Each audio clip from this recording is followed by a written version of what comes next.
నిత్యం బిజీగా ఉండే ప్రధాని మోదీ తన కోసం షాపింగ్ చేశారు. తాను కోరుకుంటే ఏదైనా ఎవరైనా బహుమతిగా ఇస్తారు. కానీ ఆయన స్వయంగా షాపింగ్ ఫెస్టివల్లో జాకెట్ కొనుగోలు చేశారు. అంతేకాదు డిజిటల్ ఇండియా కోసం కృషి చేస్తున్న ఆయన తాను కొనుగోలు చేసిన జాకెట్ను రూపే కార్డ్ ద్వారా చెల్లింపులు చేశారు.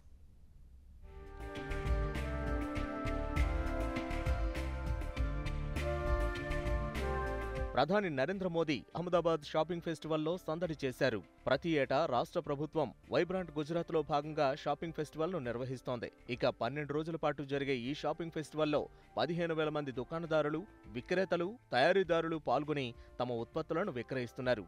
ఈ షాపింగ్ ఫెస్టివల్కు ప్రధాని మోదీ హాజరై మొత్తం కలిగి తిరిగారు.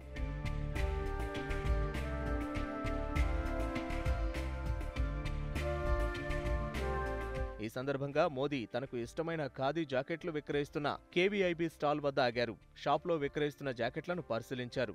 తాను నిత్యం ధరించేలాంటి ఒక జాకెట్ను కొనుగోలు చేశారు. షాప్లో జాకెట్ను కొనుగోలు చేసిన మోదీ రూపే కార్డు ద్వారా బిల్లు చెల్లించారు.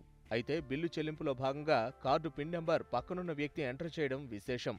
కార్డు పిన్ నెంబర్ ఇతరులకు తెలిస్తే మిస్యూజ్ అయ్యే ప్రమాదం ఉందని తెలిసినా ప్రధాని కార్డు నెంబర్ ఇతరులకు తెలియడం ఆశ్చర్యం కలిగిస్తోంది.